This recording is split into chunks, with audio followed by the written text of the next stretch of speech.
It's about 2 hours after sunset, somewhere around 500 BC, and you're sitting close to a fire that is not allowed to go out. Not because you'd be cold without it, because letting it go out would mean something. In your world, darkness isn't just an absence of light. It's the territory of something actively hostile, and the fire in front of you is doing a job that has nothing to do with keeping your hands warm. You're not a king. You're almost certainly not a noble. Statistically, you're a worker.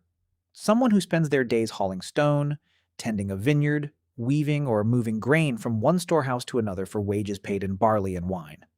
And right now, at night, your day isn't actually over. There's still work being done around you by firelight, by torchlight, by people whose names were written down on clay tablets that a fire, ironically, helped preserve for 2,500 years. Here's the strange thing about ancient Persia. Most of what people think they know about it doesn't come from the Persians at all. It comes from the Greeks, who were writing about their enemies and who had every reason to make Persian life look strange, decadent, and a little absurd. Ask most people to picture ancient Persia, and you get golden thrones, harems, and vague stories about kings who had people executed for bad news. What you don't get is a single image of an ordinary Persian evening. That's today's story. Not the throne room, the fire, the ration list, the woman being paid extra grain because she just gave birth, and a filing cabinet's worth of clay tablets that nearly got thrown away by the archaeologists who first dug them up. Here's the premise, and it's a little different from the usual story people tell about lost ancient civilizations. It's not that the Persians left too little behind, it's that almost everything we do have was written by people who didn't like them. Herodotus, the Greek writer most responsible for the modern image of Persia, never lived under Persian rule. He was writing for a Greek audience, shortly after Greece and Persia had spent decades trying to kill each other. When Herodotus describes Persian customs, he's not writing anthropology. He's writing a portrait of the enemy, and portraits of enemies tend to lean into whatever makes them look foreign and slightly ridiculous. That's how you end up with the popular idea that Persian nobles made every major decision twice, once drunk, once sober, as though that were some kind of exotic dysfunction, rather than arguably a reasonably sensible check on bad decision-making.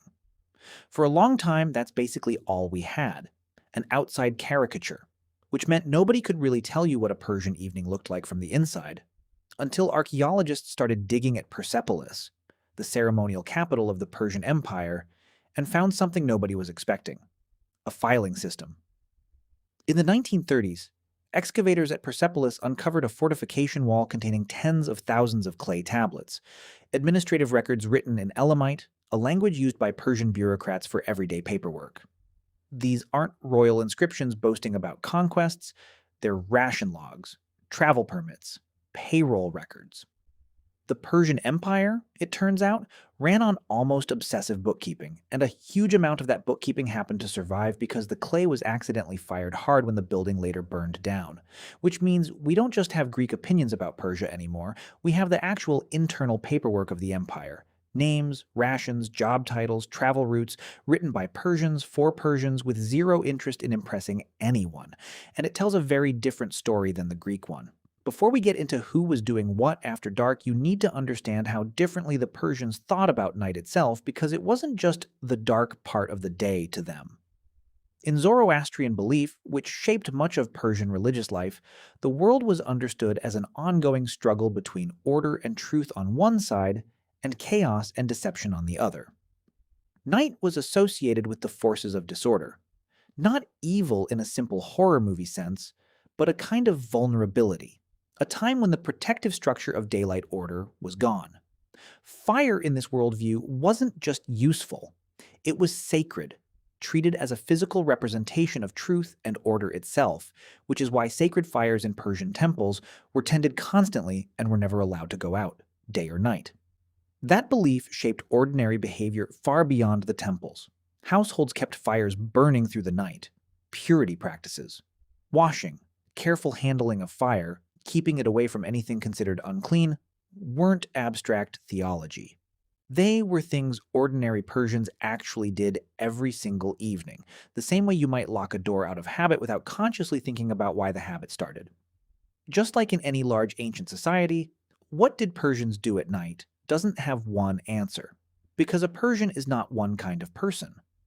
If you were what the tablets call a kurtash, a laborer essentially working on the massive royal building projects at Persepolis, your evenings were shaped by the same ration system that shaped your entire life. The Fortification Archive lists thousands of these workers by name, along with what they were paid, measured amounts of grain, wine, and beer, calculated with startling specificity, adjusted based on skill level, and, this is the detail that surprises people, adjusted for women who had recently given birth who received extra rations during a period of rest. This wasn't sentimentality, it was administrative policy written down in the same dry bureaucratic tone as everything else, which somehow makes it more convincing, not less. Evenings for the Kurtash workforce meant the ration you'd collected during the day became your dinner, cooked over a fire you were responsible for keeping controlled and, depending on your household's practices, ritually clean. Torches and hearth fires were the only real light source, so most non-essential activity, eating, mending tools, childcare, quiet conversation, happened in that narrow bubble of firelight before people slept. If you were part of the Persian nobility, your evening looked completely different, and this is actually where the Greek stories get partially confirmed. Herodotus's account of Persians deliberating over wine wasn't entirely invented. Elite Persian social life did genuinely center on evening banquets, often accompanied by wine, music, and extended discussion of state matters.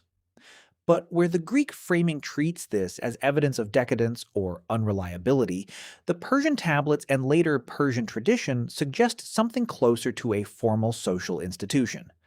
An evening court gathering where loyalty, gossip, and genuine policy debate all happened in the same room, lit by lamps and firelight long after the sun went down. If you were a woman working within the palace economy, and the tablets record far more working women than most people assume, including supervisors managing groups of female laborers, your evening involved the same ration collection and food preparation routines as everyone else. But the record shows something else, too. Women in supervisory roles received rations at rates comparable to men in similar positions, a detail that doesn't fit neatly into the Persian women lived in seclusion image that outside sources tend to push. Here's the tangent worth sitting with for a second, because it explains a huge amount of ordinary Persian night behavior that otherwise looks strange from the outside. The requirement to keep a household fire burning through the night wasn't just religious symbolism, it had a genuinely practical dimension too. Reliably relighting a fire from nothing, using friction or flint, was slow and unreliable work in the ancient world. A fire that never went out solved a real, everyday problem. Instant heat and light the moment you needed it, with none of the delay or risk of failure that came with starting one from scratch. The religious meaning and the practical convenience reinforced each other, which is often how ancient customs that look purely symbolic from a distance turn out to have been solving a genuine logistical problem the whole time. And then there's the piece of the Fortification Archive that I think about more than almost anything else from this period. Among the ration tablets is a category the archive calls travel provisions. Records tracking couriers and messengers moving along the Persian royal road, the empire's roughly 1,600-mile highway system connecting Susa to Sardis. These records show riders receiving rations at stations along the route, at all hours, day and night, as part of a relay system that Herodotus himself, despite his general skepticism toward Persian institutions, admitted he'd never seen matched anywhere else in the world. Messages moved continuously, which meant somewhere on that road, every single night without exception, a Persian courier was riding through the dark, stopping at a station to collect fresh rations and a fresh horse, and continuing on because the empire's communication never actually stopped for sunset. We have their logs. We have the names of the stations. We have, in some cases, the amounts of grain and wine issued to keep that relay running through the night, century after century. So here's what the tablets actually tell us, once you set the Greek caricature aside. First, ordinary Persian nightlife was administered with the same careful, bureaucratic precision as everything else in the empire. Rations tracked, rolls recorded, even childbirth accounted for in the payroll system. This was not a chaotic, decadent court running on impulse. It was a functioning, literate, deeply organized society whose paperwork happened to survive by accident. Second, the Persian relationship with darkness wasn't superstition in the dismissive sense outsiders often assumed. It was a coherent worldview that shaped real, practical behavior. fire maintenance, purity habits, and household routines that most Persians probably never consciously connected back to theology, the same way most people today don't think about the history behind their own daily habits. And third, somewhere on the royal road tonight, 2,500 years ago, a courier was riding through the dark with a satchel of messages, stopping at a station lit by torchlight, collecting his ration, and disappearing back into the night. Because for the Persian Empire, unlike almost anywhere else in the ancient world, night was never actually downtime.